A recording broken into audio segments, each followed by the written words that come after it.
Geek Myths, a novel about life, love, and the pursuit of sonic screwdrivers. Available in paperback and Kindle edition from Amazon. Scanning for audio.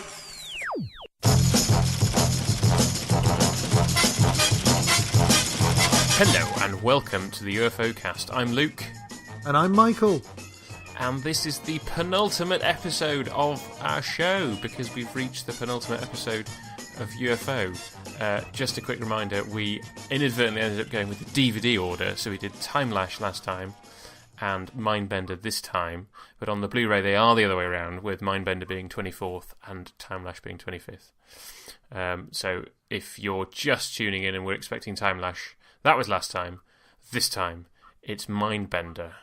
It's you know what, Jays, how can you say it certainly is without sounding like a Ponce Alan Partridge impersonator? But it is.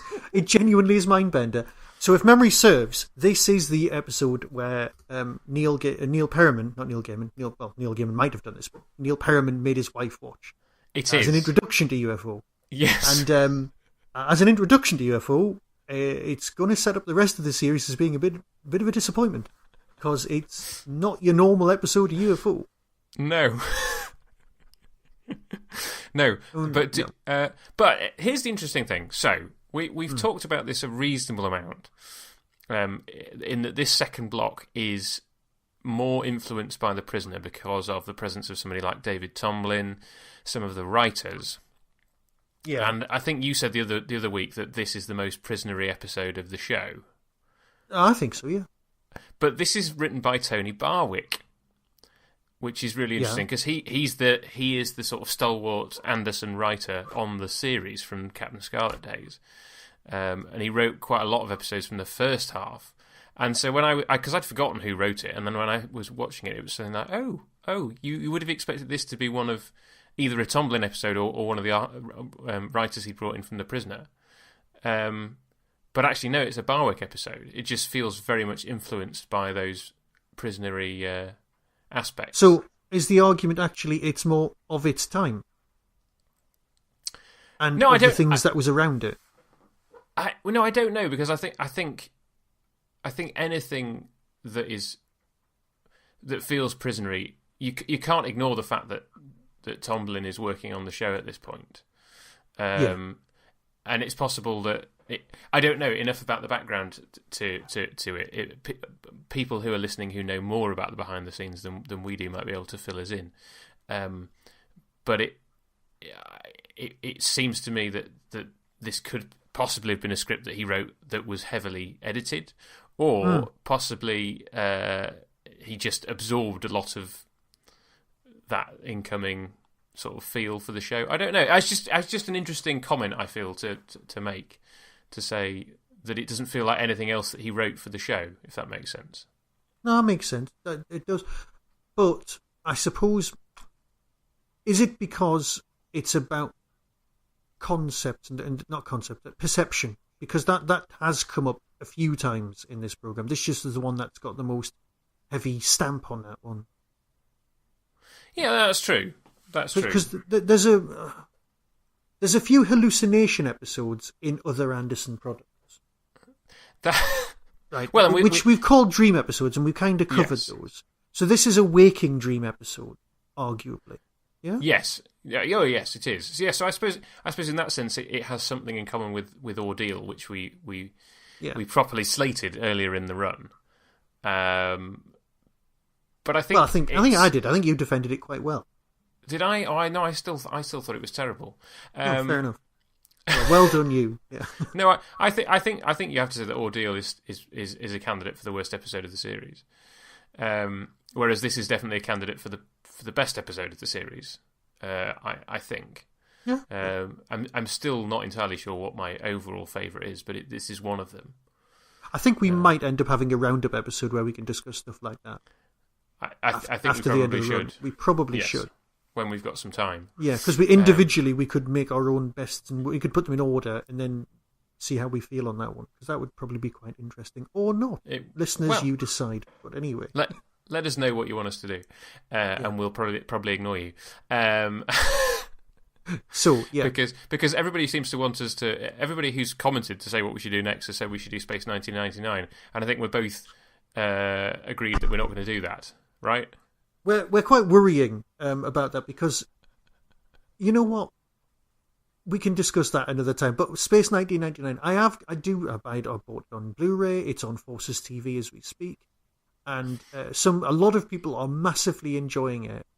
And let's put this into perspective. I've also just started watching Space Maidens with Gareth Thomas, which is possibly some of the worst, cheesiest TV sci-fi I've ever seen, and I'm enjoying that slightly more than I was enjoying Space 1999. So I really don't want to do a podcast where I'm I'm enjoying that one because it is ridiculously cheesy. It's as if it was made now as a Mickey take of sci-fi. It's incredibly weird and odd, but we can discuss that another time. Again, I don't want to do a podcast where I just state things, but no. Yeah, so maybe I'll come back to Space 1999 after we've done something else. It's a future project, because there is a lot to say about Space 1999. There genuinely is. Yeah. But I just don't feel like I'm up to seeing it just yet. Good. Okay, fair. Right. Well, I mean, I've only seen the first episode, which I watched a few weeks ago, and we're not overly it didn't grip won over. No. It just seemed to be a poor man's 2001, even down to kind of copying very specifically some of the scenes on, admittedly, a high budget, but still a lot lower budget than they had available for the film. But anyway, we're here to talk about Mindbender, not Space 1999. So anyway, yeah, we were so Prisoner, right? And the reason, and you can either agree or disagree with me. The reason that this feels like UFO at its most Prisoner-esque is because there are a number of Prisoner episodes which do similar kinds of things. Yes. Either in terms of making the prisoner dream stuff in order to break him, like A, B, and C. Or more clearly parallel to this, you have Living in Harmony, where he is programmed to think he's in a Western, but everybody is clearly wearing their normal clothes, but his perception is that they're wearing Western stuff. Even down to the fact, and we'll come to this later in Prisoner Watch, but one of the Mexicans from this was in that. So that feels very kind of similar as a crossover. And then the penultimate episode of The Prisoner, Once Upon a Time, which is more like how the shadow people see the people hallucinating, if you know what I mean. Because in this you get both sides of it, in that you get inside the hallucination from the character's point of view, but you also get outside the hallucination from the other people's point of view.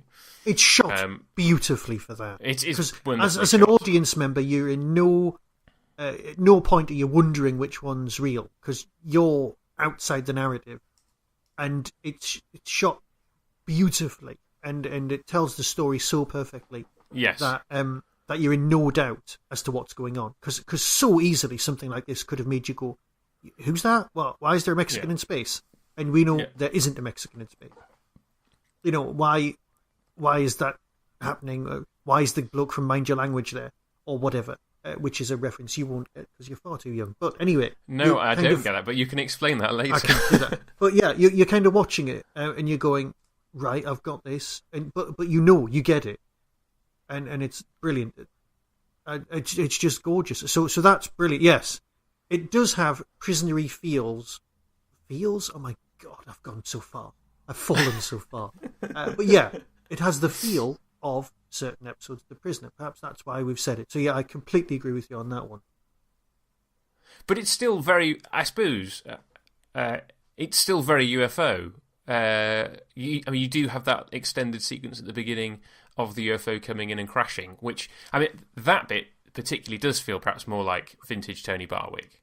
In that I think we've had more episodes in this second half of the series which feel less like UFO, if that makes sense. Yes. In that we had the Time episode last week, which you could have done that in any show, really. that was open to doing time travel. It didn't have to be UFO. Whereas this one, and particularly because it makes use of the films. Actually, no, I'm going to walk that back, because obviously Time Lash had all the film studio stuff, which is very, again, UFO. And this goes a step further in showing you. Well, it's like VAM, isn't it? It's like the value-added material you got on DVDs, but it's part of the plot itself, which is it's just viewers then, you assume that viewers then would have had no idea, and that this was actually a glimpse within the show of how this show was made. It's just so clever on. But can I just say, on those levels, we're in danger of doing that thing that historians do, that loads of people do, which is assuming so wrongly that the people of the past, obviously historians do this on a much bigger level. Historians think that the people of the past were just a bit stupider than we are now, and that we're obviously cleverer than everyone else because we're around now. And we're doing this at a TV series that was 50 years ago. Well, they're not. They've got the longer attention spans than we've got now, and they haven't got the distractions going on around them that we've got now. So you could concentrate on the narrative. It would make more sense. You just did it. And no, I've also got this. I don't think that's what I was saying. I think it was more a case of saying that because of DVD extras, the modern audience has the potential to be much more aware of how a film set works. Okay, yeah, if you know what I mean, yeah. And I think I'm not. Yes, I'm not casting any aspersions over the audience of the time. No, because I've been guilty of this myself, and I've had to recalculate and rethink this. Going, yes, no, actually, that's not the case. Yeah, yes. What they did is they used the systems of the time to tell the stories, and that's the only difference. Yes, I think what I'm saying is that I suspect for many people, and particularly for kids watching this, that this episode may have been the first idea that they had of quite how the process of shooting UFO worked, if that makes sense. Yes, of course. Yeah, that makes complete sense. Because, like you said, I mean, it wasn't until I know you're the Doctor Who book expert, but until the what was it? Was it the Day in the Life of the Producer? That book. Yes, that was in the. I think so, and that would have been early to mid 70s, I think. Yeah, and that was the first glimpse a lot of the fans got into the world behind the camera, where a lot of people went, you know what, I could do that job. Yeah. Rather than it being some sort of mysterious thing that only posh people got to do, or ex-military people. Yeah. That kind of thing, where you go, yeah, I could do that. I'm not going to get to do it, but I could do that. Yeah, not bitter. So... Mind you, though, given the state of play in the universe as we are right now, we've come full circle, and there's the death of VAM because everything's available online and there's very few extras. It's all going behind the curtain again. This is true, apart from Doctor Who Blu-rays, it would seem. Exactly. It's the last best hope piece. Well, yes. A piece of behind-the-scenes business. Yes. And obviously there's a decent amount of extras on the UFO Bluray, which I haven't even watched all of yet. I think they just go on forever. They're brilliant. Yeah. There's a fantastic documentary, which I know. I think was it Jamie Anderson who made it, because I think I've got a distinct memory of him being a bit apologetic for the way it was. It's brilliant. It's a great documentary. We had an email from somebody. Yeah. Very early on. It wasn't Jamie Anderson. I will have to check my emails, but we had an email from somebody defending the documentary before I'd even watched it. So. Well, I've watched it, and it's thoroughly enjoyable. Yes, I've seen most of it, I think, yeah. We have been spoiled with our Doctor Who fan. Right, we have. I mean, I'm currently watching the Universal movies horror collection, with Dracula and Frankenstein, all the original. Yeah. And they've got a commentary track, and they're nowhere near as well thought out and well produced as the Doctor Who stuff. And that's only because we've been spoiled. If you were a normal member of the public listening to these, you'd be going, God, this is really well done. This is tremendous. Yeah. Somebody quotes a book and they actually say quote unquote when they're doing it, and I'm thinking, seriously, mate, just get on. So we have been spoilt by sort of experiencing just the tastiest morsels on the menu, But this is a perfectly serviceable, brilliant documentary, and I've got no questions about it at all. I just wish there was some sort of info text at the bottom of the screen going as well as one of the options. But again, that's because we've been spoiled.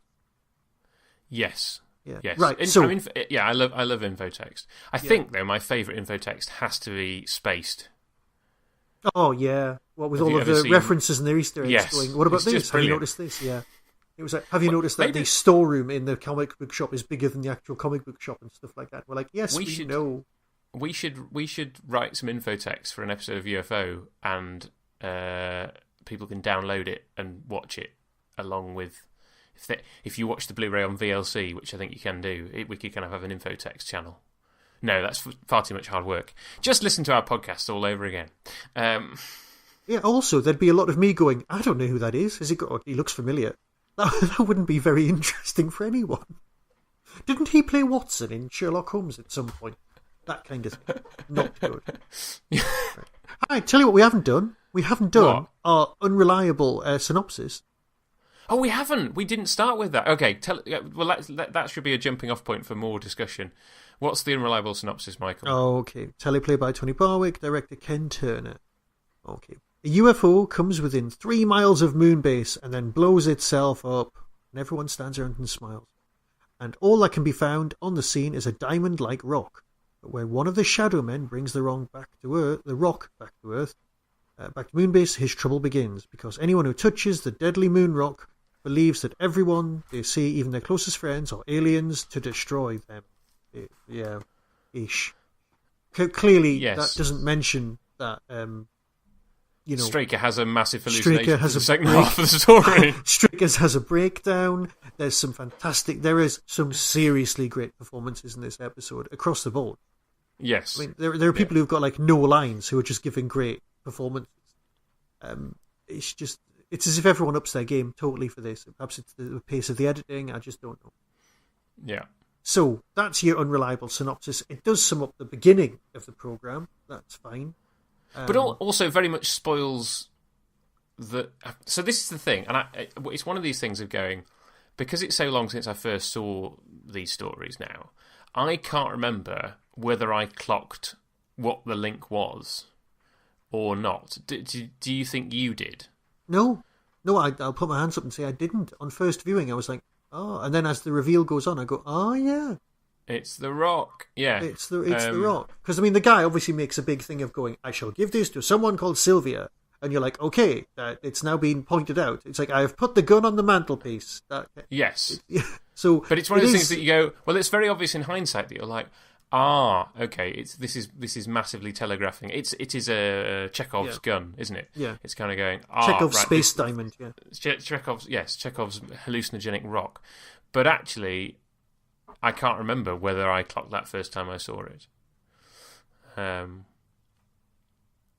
So, there is an argument as well that this is a bottle episode, if you think about it, because it's using all original standing sets apart from the Mexican standoff scene that takes place on Moonbase.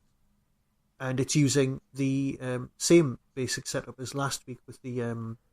but there are locations like the screening thing, but it's also using old footage from other episodes when he's watching it back. So there's an argument that it's a kind of a budgetary restraints one as well. Yes, I think it probably was. And I think... So, again, clip shows were a staple of Anderson. Stingray definitely had one. Thunderbirds definitely had one. Captain Scarlet finished with one, which is very disappointing. See, I didn't know that at all. I think That's a surprise. It's entirely possible that even Secret Service had one, and that ran for a really short period of time. Joe 90 had one as well, because it was his birthday when he became... One assumes he became Joe 100 when he turned 10. So the fact that UFO manages to do that, but in a way that works, I think is well done. Yeah. Because I don't know about you, but I'm not a fan of the Anderson clip shows, because I'm just like, oh, okay, you're making me watch clips from other I've already had my rant about the opening sequences of Space 1999 and Thunderbirds, where they go in today's episode, and I'm like, because that's practically a minute or 2 minutes of the episode taken up with stuff you've already bought into watching. Yes. Right? It's like, no, I am going to watch the episode. Don't show me. Right? And Murder, She Wrote used to do the same things. I've already had my massive rant about that being a personal bugbear. This UFO doesn't have that, and that's something I'm grateful for. Yeah. On tonight's episode, yeah. I think that just the way that it's like, here's some clips from previous episodes, but they're done in just the whole. And I think what's his face, Michael Billington plays it really well. Oh, so good! Yeah. He's playing the kind of fictional version of himself. Kind of going, oh, it's going to be a great episode, and just totally trampling over Straker's feelings, because and Ed Bishop. I mean, it's a tour de force from Ed Bishop this episode, isn't it? Oh yeah, without question. I did look up the transmission order in the Chris Bentley book, because obviously this, if you saw Mindbender before you saw A Question of Priorities, you would be like, what? That What's can't this have all happened. about? Did that honestly happen to someone? Anyone? In Japan, it did. Okay. Yeah. Yes. Well, that would make things really weird. Yes. So I'll look it up again, but I'm pretty sure. So I think all the regions in the UK, various orders that they had Mindbender later on and Question of Priorities early on. But I think, right, I think Japan had it the other way around. On the subject of Japan, at the very end of the Bentley book, I was flicking through the other things that happened afterwards. It appears that, I don't know if it ever went into production or even if it was made, and if it was, I so need this. This is the whole point. There's a Japanese animated series of UFO. Right. I don't know if it's real or not, because I haven't actually read the words next to the pictures. and I kind of need to go back. It was one of those things going, I will get round to that. And I've not. So if it exists, I want to see it, because I think it's like, because I know Thunderbirds 2086, animated series of Thunderbirds, like drawn animation, I've watched. I loved that. That was brilliant. But it was very not. It was kind of Thunderbirdsy-ish. It was quite Thunderbirdsy. Does that make sense? It was as if it had been made by someone who'd seen an episode and did it from memory. Yeah. And if UFO exists in the same context, in the same thing, I want to see that, because I want to see how some other culture took UFO and moved it on. And did they stick with the TV location as well? Because obviously I've been giving this a lot of thought to the whole bringing UFO back for Big Finish thing. Mm-hmm. And also, Jamie Anderson, in this week's Jamie Anderson and whatever it's called, Jerry Anderson podcast, was actually saying that the rights belong to someone and there's always attempts to bring the series back constantly. So really, it's just a matter of time. So we don't know what's going to happen with that one. So I do hope it comes back at some point. So yes, this episode and last week's episode have got a lot of. They do come as a pair for me, because they are we're going to milk the whole TV studio thing, the location of it a lot. Yes. So yeah, arguably a bottle episode. Yes, it does contain some clips, but they are used so well. Yeah. As to be brilliant. But it does mean that they're showing us clips of the episodes, they're not showing us point of view shots from what he would have experienced. So here's the question. With the other two, they have a straightforward hallucination where, I say a straightforward hallucination, but their hallucinations are based on they see other people as something else. So in the case of the astronaut, he sees his colleagues as Mexicans, and Beaver James sees shadow personnel as aliens, right? Yeah. So, but the rest of the world is the same. So Beaver James is seeing Shadow HQ as Shadow HQ, and for the most part, the astronaut whose name I keep forgetting, there is a cutaway where they're on a set. But for this, you're then, because at the very end, you then see what has Straker done. So he's clearly kind of punched some computers and bashed some people around, whilst under the influence of this rock. Which is what the first spaceman did, yeah. Yes, but inside his hallucination, it's a much more elaborate thing, where he's rounded about in the film studio. Yeah. But from what we can tell at the end, is that Straker never actually left Shadow HQ, right? Yeah, I can see that. Yeah. So the hallucination's taking place inside his own head? Or inside those few rooms Inside those few rooms, yes. Okay. I think that's the implication. Okay. Anyway, yeah, I can live with that. It's just the thought of kind of going, well, what's... It's not a problem, but it's a case of going, well, what... For example, if you could watch Living in Harmony from the point of view of all the other people in it, what would it look like? If you could watch Once Upon a Time from number 6's perspective, what would it look like? If that makes sense. Yes. And if you could see the second half of Mindbender from all the other characters' perspective, what would Straker be doing? See, that not occurred to me at all. That makes because sense. If he's down in the base, but in his mind he's running around the greenery outside chasing his stunt double, who turns out to be Howard Byrne, what's he actually doing while he thinks he's running around? Hang on. I suppose... Because there's an argument that time doesn't pass, because all he does is he smashes it in the room with... I've forgotten his name. The bloke who he answers to. General Henderson. Yeah, with General Henderson. Because he says he seemed to regain control for a moment. So everybody in Shadow has experienced something whilst Straker has been hallucinating. Oh, yeah. They've seen him go bonkers, but we don't quite know how he's been behaving. Unlike the others, who eventually shot people and therefore had to be killed. It was kill or be killed. Straker clearly hasn't gone as far as picking up a weapon and shooting people. Right. But he has clearly caused some damage while under the influence of the rock. Anyway, it's a small plot thing. How did they tidy up the space diamond and get it into Conroy's box without touching it? So is there someone cleaner on Moonbase gone mental? No, because he put it in the box. The last thing you saw him do before he hallucinated was him putting it in the box. Oh, yeah, okay. So I think the point is, therefore, he was the only person to touch it on the moon. It got put in his box got shipped back to Earth, and then the next person to touch it was Beaver James. Yeah. Followed by... No, that makes sense. Followed by Straker. Followed by Straker, yeah. Yes. Yeah. Right.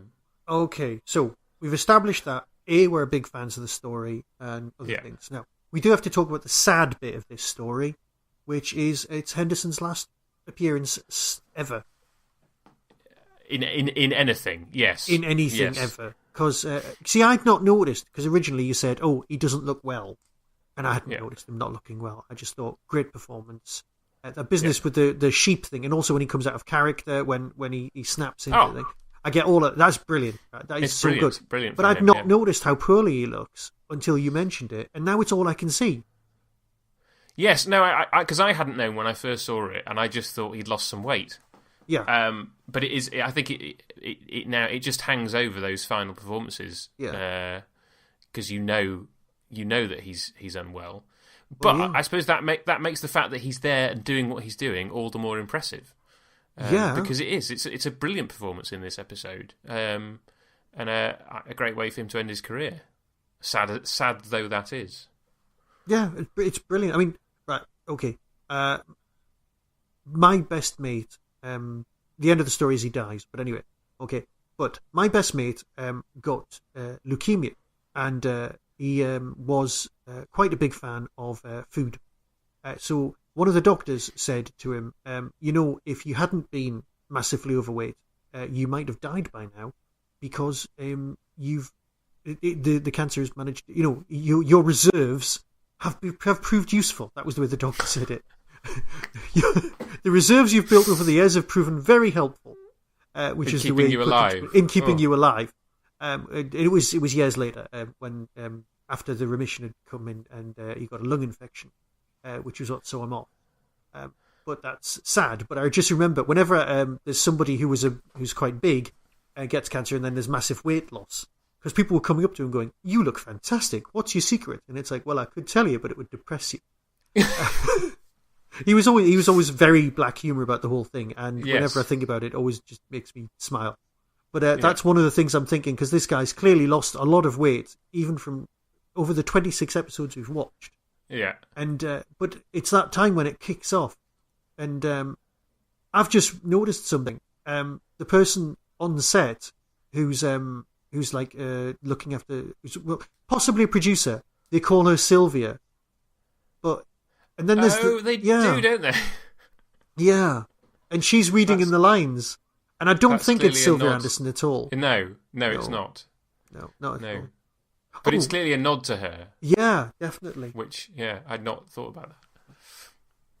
Yeah, see, I don't know. I've not read Sylvia's book at all, because she's got a biography as well. I've not read that one or the Jerry Anderson one, and they're so on my list of things to do. Completely. But if you are interested in the background, you might want to listen to the interview with Mary Anderson by Jamie in this week and the next 2 weeks on the Jerry Anderson podcast, because you get a big insight to the background on their whole lives and setup and things like that. That's really interesting. I feel the Jerry Anderson podcast is something I would like to listen to, but I never feel I have the time. No, I must admit, I come across a big pile of them on my phone, and just whenever I've got a long trip, and just press play and just let them all wash over me and just. But yes, so when you do get an opportunity, I'm sure you'll go back over the back catalogue and experience those. But that's a definite one worth having a listen to, because it's just nice to hear the reality, the behind baseball, as people so often say these days, of how everything was set up. So you've got Straker having a hallucination. I don't know. Arguably, is he running around? I just don't know. Well, in his hallucination he is, but he clearly can't be running that far, otherwise he'd keep running into walls. Exactly. So is he actually? Does he manage to leave the building? Because he never leaves his office by the office lift. Method. No. But we know that there are at least 2 other lifts out of the place now. There's the one behind his swirly glass thing in his office, and then there's the other lift that we found out about last week that goes up to the. What was it called? The Moggy.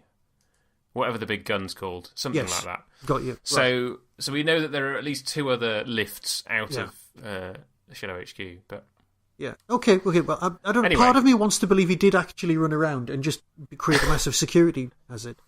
Well, it's possible. It's possible. Right. Obviously, we've got to point out the negatives of the storyline, that the aliens have come up with yet another convoluted plan, and they're just seeing it through, but that's like standard for them. We've covered all of that before. It's just... Yeah, and even my notes say Straker wrecks his office for the second show in a row. So... Yeah. Yes, so there are elements of kind of going, two scripts sharing a few similar ideas. Are you a fan of the old Twilight Zone? I have never seen any of them. Oh, my dear chap, if ever there was a programme we should do a podcast on, it would be those. Right. I grew up on them. They are the twisted narratives of my childhood. I adore them. And I was about to say, because I assumed you'd have seen them. But no, I have read a short story that I know later became an episode of the Twilight Zone, which is called "To Serve Mankind." Oh, yes, it's a cookbook. Yeah. Yes, which I thought was brilliant when I read it the first time, and then I discovered it had been made into an episode of the Twilight Zone. And I thought, clearly that gives me the tenor of the show. Yeah. Well, I've heard a lot about it. I've just never seen. Well, there is the one with the famous one with William Shatner on a plane. Yep, Thing on a Wing. Yep. Yes. Oh, well, it's not that called that, but yeah. And then they're both referenced because the John Lithgow remake was in the movie, and they're both referenced in Third Rock from the Sun, where Lithgow and Shatner are together, and they both say, "There was a thing on the wing," and they're talking about an aeroplane having an engine, and they just don't understand, and it's just so postmodern. It's beautiful. Anyway, there is a Twilight Zone episode where somebody's having a life, and then exactly like this, the camera shouts "cut," and they pull back, and this guy's having a life, but he realises he's actually in a TV program, and he's convinced he's the actual person, and that's from about 10 years before this, right? And if that, possibly longer, and it's a very similar storyline to this, and it made me remember that one. So perhaps that might have been in the back of somebody's mind, because although you got a lot of repeats, you didn't get everything, because by this point, Rod Serling's Night Gallery was in production, and that one was coming over from the States on that one. So it's just one of the Twilight Zones. I mean, there's 156 Twilight Zones, I think, off the top of my head. Sorry, I really threw myself into them. Something rotten. I was trying to find the name of the episode the other day because I found my episode guide and I was going through it. But anyway, so I will find that out. But that is very similar and reminded me a lot of this. Yeah. No, and that does sound a very similar idea. But then again, you've got 3 characters in search of a play as a play, which is something I've always loved. And then in the Twilight Zones, you've got dolls which are real; they're in a box and all sorts. There's lots of stuff. If you're looking for weird odd telly, you've got nice one-off odd twists that you've got that are referenced in a load of other TV. So that's worth doing. Right, what have we got? Have you ever read "Flow My Tears"? The policeman said. Yes. You Sorry, have. I am short story man. I really was, especially during the 80s. Wait, but "Flow My Tears," the policeman said, is one of Philip K. Dick's novels. It wasn't a short story. It was a full length. I thought that was the novel. I thought that was the anthology of short stories. I apologise. No. That's an actual novel. I've got that one mixed up. In that case, tell me what that one is. Well, it's one of the ones that hasn't been made into a movie. I think it's in what's known as development hell, in that somebody's been trying to make it into a movie for years. Yeah. But it's one of these stories where somebody finds themselves in an alternate reality. Yeah. I think he's like a successful TV star in this future. I mean, it's Philip K. Dick, so it's vaguely dystopian, but he's successful, and then he suddenly finds that nobody knows who he is. He has to kind of get fake IDs and all this kind of stuff to survive. Yeah. In this world, and if you don't want to know what the answer is, tune in a few minutes. But basically, it turns out that a character has been taking some drugs, and the effect of her hallucination is so powerful that it's warped the fabric of reality, such that he is taken from the real world into this parallel world. Got you. Because it was one of those things where I was like, oh, okay, it's a parallel world. I thought whatever the answer was going to be really unsatisfying, and it would be something that I'd seen before, and then it wasn't. I was like, that is a totally Philip K. Dick idea. It's absolutely brilliant. That's nice. That's largely an aside. An aside. I was actually thinking of a completely different short story called Hey You Zombies when you said that. So okay. That is very different. We'll discuss that one another time. Because I think that one might appear in another round at a spaceport bar, which is my favourite short story anthology. Because that one also contains the unicorn variation. Hooray! Which, right, we've now become a literary podcast, and we apologise profusely. But clearly, I've got a very big soft spot for short stories and always have that. Right, okay, getting back on track. Here we go. What else is there to say about Mindbender? Well, I just don't know. I mean, let me just look at my notes. Henderson looks ill. Yeah, he does. There's a thing... the thing I'm surprised about is that, you know, the UFO thing where the characters have got their real actors' names? Like Keith Ford. Keith Ford, Keith Alexander, Ed Bishop, Ed Straker, yes. Yeah, right.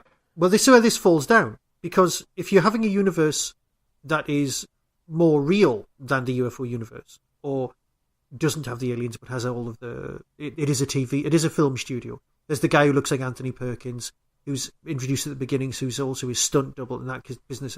You can't give them their real names because Ed would have been called Ed in the real universe. So he's quite clearly an actor playing someone who isn't called Ed because the character's called Ed. And yeah. But at least you have Paul Foster is played by Mike Billington, so they can call him Mike. Yes. So that kind of works. So yes. No, it's a glorious episode. Again, I'm in agreement with you. It's one of the best, if not the best of UFO. But if you watch this first, the others you're not going to have a clue what the show is about. Yes, well, that's true. In general, no, you could totally, as Sue did with Neil Perriman, his wife Sue watched it as a one-off. You could watch it and enjoy it as she did, but it wouldn't give you a good feel for what the whole series is like. No, not and you at might all. then be disappointed by the rest of what you see. No, it makes total sense. So, shall we discuss who was in it then? shall we? Well, yes. So, who did you spot? Now, sadly, I'd actually read up on this one, so I didn't spot James Marcus from Invasion of Dinosaurs. Oh, and neither did I. Yes. And I still haven't worked out who he is. Exactly. In this. No, not at all. Yes. Right. Yes. Now, So we starting with Doctor Who watch then.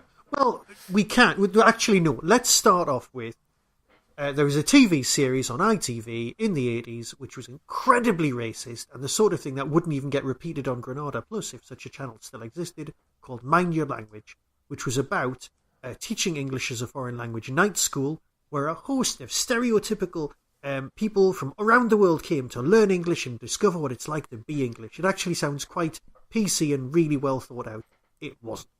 And it was just a load of stereotypes. And the bloke who plays the main Mexican at the beginning, one of the banditos, Yes. he was actually one of the Moonbase staff in disguise. Oh, there's a thought. A female character gets punched by a male character in this, but because you're imagining that they're Mexican bandits, everybody's fine. All you see is them fall to the floor and their wig gets slightly messed up, and you're like, Yes. okay. And there's a little bit of blood makeup. Yeah. Yes. No, it's interesting that, isn't it? Because when you think about what's actually happened, he's punched her, which you wouldn't ever have done that in the past. I'm wondering if Sylvia really is Sylvia in this, and she's got a bit part. But I know she was in the dance. No, but her voice is so recognisable. You would spot it straight away. So, mind you, though, UFO renowned for getting somebody else to do somebody else's voice. Well, that would be ironic, wouldn't it? Yeah. Overdubbing overdubbing the line feeder with. That's far too metatextual. It genuinely is. Anyway, getting back to the original thing. So, you've got a lot of actors appearing as themselves. I can't even look at the screen right now because it's just too distracting because it's so well done. This is the one time, getting back to the TVC, this is the one time when the camera pulls out that you get to see how beautiful the round set is on Moonbase because you're looking at it as a set. Well, and also the amount of light that they've got on it. All the lights kind of through the circles over the top. It's clearly a well thought out set.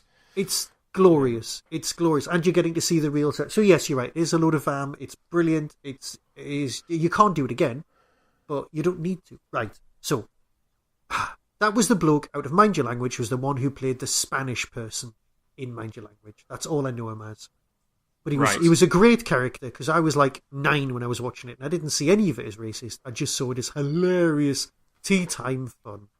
Right. And, And so you're saying he was one of the Mexican bandits in this? In this, yes. Right. Okay. Well, that should. In which case, let's do Prisoner Watch first. Okay. So, and I mentioned this earlier. So one of the bandits was played by a chap called Larry Taylor, which doesn't sound Mexican at all. It doesn't. And he was he was credited as first Mexican bandit. Oh.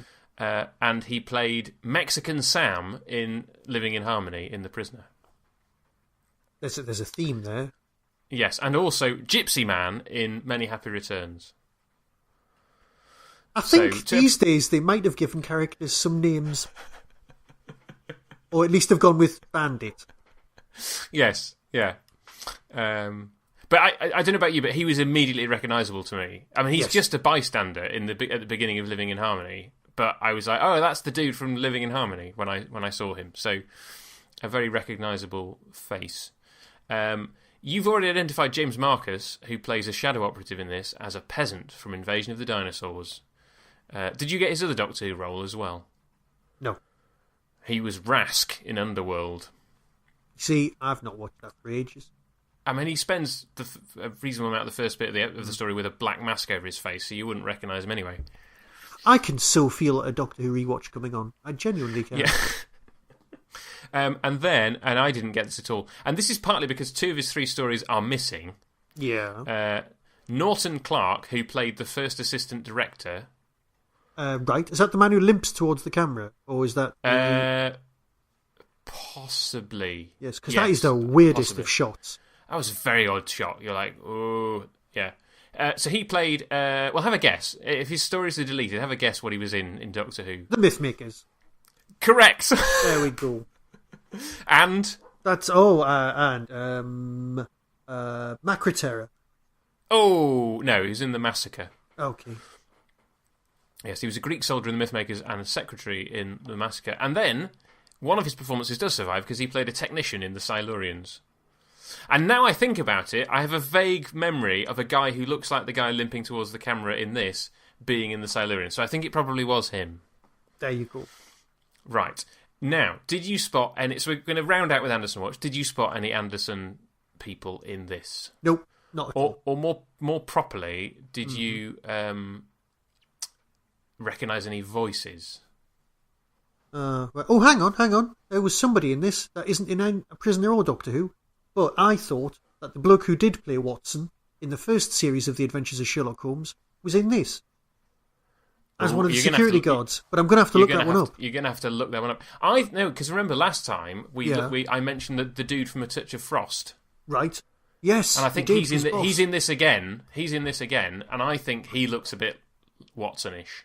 I think you're right. So it might be him that you're thinking of. I think you're right. Right, moving on. So I didn't spot or hear anybody who was a bit... Oh, hang on. Was it the bloke who looks like Anthony Perkins? Yes. Right. Well, yes. Who was he He's in one Anderson? of the people... Right. He was in 3 episodes of Space 1999, but he's more famous for something else. No, you got me.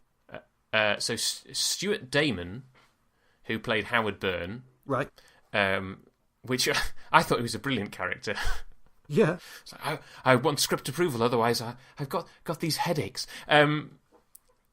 Yes, so he was one of the champions, apparently. Of course he was. Of course he was. ITC, yes. Or not. Yes. Well, yes, it was. But yes, the reason he's on this list is because he was in 3 episodes of Space 1999. So, a brief brush with Anderson. You implied there was somebody else. Mm-hmm. Well, there's 2 other people, so we'll get rid of the easy one. Stephen Chase played the film director. Right. Who I thought was quite fun. He was quite a fun character. He was in an episode of... Oh, it's going to be the Persuaders. Protectors. The Protectors, yes. It just keeps going. No, but voice-wise... Sorry, I've just noticed on the closing credits, it says Phil Maddox in this episode as Rutland. Yeah, because there was the flashback. Oh, of course, because he was at the window. I was like, what? I don't think he even said anything. No, he doesn't. But he still got a credit. I think even in the actual episode, all he does is go, Mary, and that's it. Pretty much. No, but voice-wise, the guy who played Captain Beaver James has a good Anderson pedigree. It's played by an actor called Charles Tingwell, known to his friends as Bud. And he rounds out among other things, the crew of the Zero X in Thunderbirds Are Go. Ah, right. So I think we've now, with the exception of Bob Monkhouse, we've had the other 4 members of that crew have all been in UFO. You know what? And I still have issues with Bob Monkhouse being on board. And I shouldn't. Watch it again. It's Bob Monkhouse, and you'll wonder how you never noticed it was him. Yes. But he was also in 3 episodes of Thunderbirds. Yeah. But more prominently, he was Captain Brown in the first episode of Captain Scarlet before he got blown up. Yeah. But as a regular, he was Dr. Fawn. Okay, which is kind of brownish. You remember Dr. Fawn? Nobody wants to be Captain Brown. Well, that's clearly why after the Mysterons took him over in episode 1 and then blew him up, Spectrum never replaced him. They're going to replace him with Brown. shades of brown. Yes. Fawn and ochre. Yeah. Yes. Do you remember Dr. Fawn? I mean, he's quite a small character, but he did crop up on Cloudbase now and again to kind of pronounce things like Captain Scarlet is indestructible. Hello, I'm the Doctor. Our main character is indestructible. Yes. I'll not be having much to do then. Yeah. Yes. Or in the episode where Symphony has a hallucination and the Mysterons come and kill everybody, I think you see him, and then the camera cuts away, and the camera cuts back, and he's turned into Captain Black, who goes, Captain Scarlet's dead. Yes. I think you need to watch Captain Scarlet again. I think you're right. Because there's so many actors from this that you've missed. The thing is, right, I wasn't a huge fan of Captain Scarlet because of the basic premise thing. But really? I did enjoy, and this is going to make me even more of a heretic, I really enjoyed New Captain Scarlet because they fixed the problem. Okay, tell me, A, what's the problem, and right. Captain B, Scarlet how they fixed is it. indestructible because he gets turned into he gets killed in the first episode and gets turned into a Mystron. So he's a Mystron agent. But then, and I was never completely happy about the fact that he manages to get his personality back and stop being a Mystron. Yes, because he fell off a big tower. Yeah, all he does is he falls over, right? Yeah. And then all of a sudden he's Captain Scarlet again. But the original Captain Scarlet, the real one, is dead, right? This is a duplicate that is a Mystron who just happens to get his personality back, as far as I was concerned. Couldn't get past that. That is definitely what happens in the first episode of Captain Scarlet. Okay, New Captain Scarlet, really similar, but he falls through a magic, magnetic, electrified field thing, and you actually see the Mystronness leave him. See, I have seen the first series of New Captain Scarlet, and I knew they'd done it slightly differently, but I'd forgotten quite how. And I was thinking, fair enough. I can handle the fact that he's a duplicate. I just can't handle the fact that all he did was fall over and suddenly he's a good guy again. And he didn't fall over. He got shot by his mate and fell a very long way off a big car park. Yeah, and also he's indestructible. Other Mystrons, not as indestructible.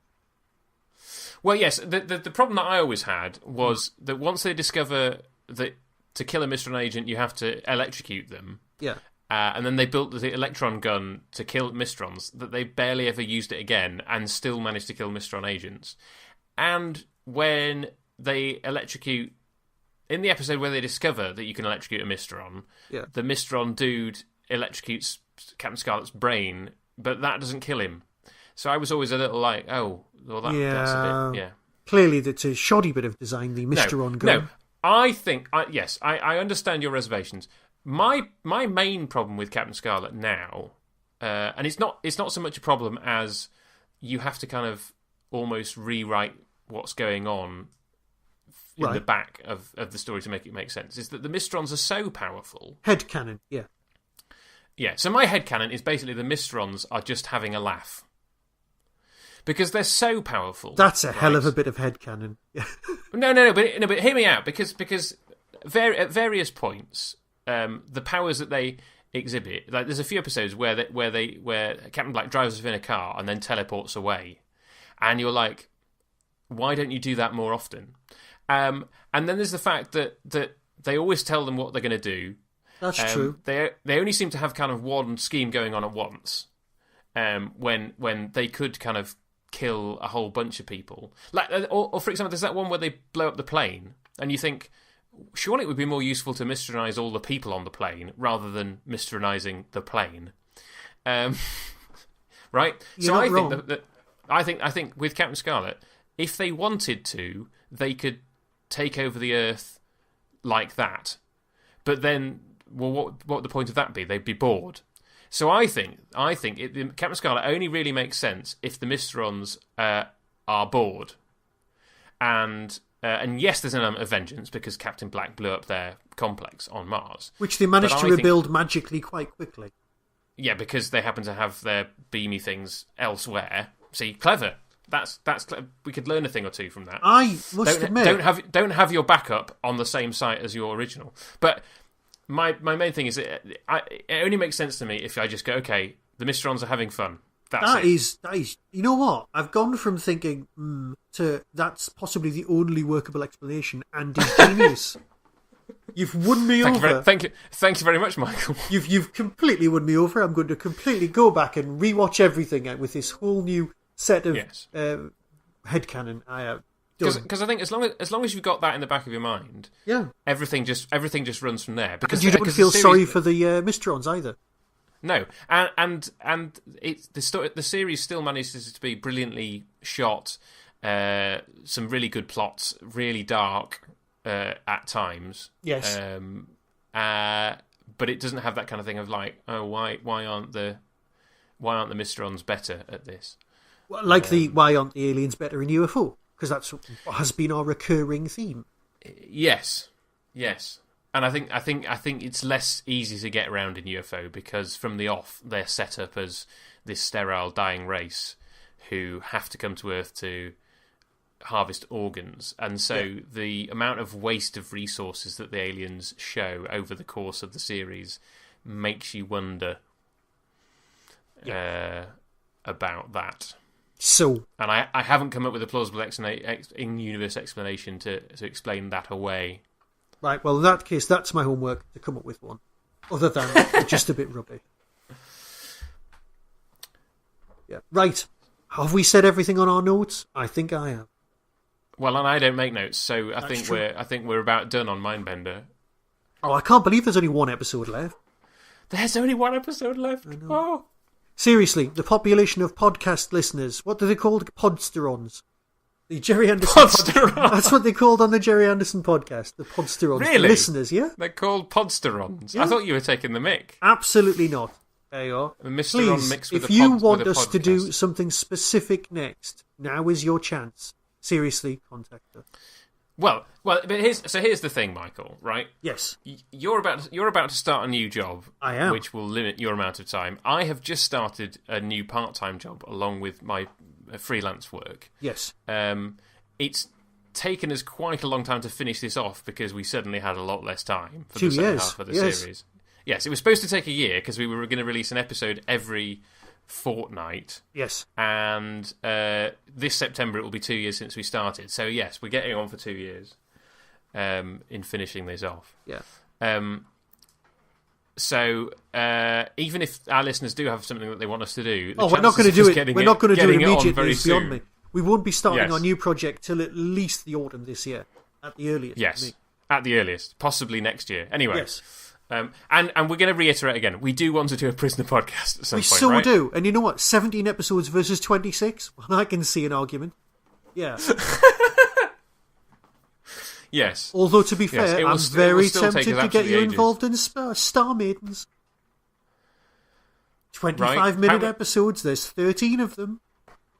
Oh, there's 13 episodes. It's got Gareth Thomas. It's appalling. Yeah, but if we're talking about 13 25-minute episodes, why didn't we do Jerry Anderson's The Secret Service? Oh, it's an argument. Tell you what, if somebody from Network wants to send us the Blu-ray... They haven't done a Blu-ray of Secret Service yet. Oh, the horror. So here's the thing. I think... And correct me if I'm wrong, listeners. There is a Blu-ray of Thunderbirds. Yes. But as far as I'm aware, the only Blu-ray of Thunderbirds is the cropped to 16:9 version. Or it's maybe possible you can get the original 4:3 Blu-ray, but not a UK one. And they've done Captain Scarlet now, and I think they've also just finished Joe 90 on Blu-ray. I believe so. That is what I've heard. So I don't know. Yes, but so I think by the time they get to Secret Service, they'll have had to have done a whole bunch of other things first. Yeah. Right? And as Network have said... You'd think they'd do Stingray next, right? You would think that, but is it? Well... I don't know. I mean, okay, so we've got UFO, Space 99, Thunderbirds-ish, Captain Scarlet and Joe 90 on Blu-ray. I've got Stingray on DVD somewhere. Yeah, no, I've got it on DVD. But then you think of the Anderson shows that are not on Blu-ray, that's the obvious one to do next. Yeah. Right? I think we'd be probably better off just watching the Worlds of Jerry Anderson DVD and doing one story. But that's beside the point. Right. Well, no, but this was something that I suggested to you a while back, and again, listeners, please let us know if you think this would be a good idea, is that each of us gets to pick, in turn, a favourite episode of any Jerry Anderson series that we care to mention. Right. And get the other person to watch it, and then we do a podcast about that. Now that works as well. Right, that's a lot of ideas. Sort of sporadic series people that we to do. have a think about. If anybody's still listening, and God bless you if you're still on. I mean, the other alternative is that we get our listeners to fill up our schedule whilst we are busy. Yes. With other Anderson and/or other things that we feel. But then at that point, I'm just if you want to do a podcast, set up your own podcast. You don't have to ride off our backs. We will do something eventually. It's not that hard. Right. If it was that hard, I wouldn't be doing it. I am a very lazy man after all. Right, with that, I'm going to bid you all farewell for this penultimate episode of the UFOCAST. Indeed. Be seeing you. Be seeing you.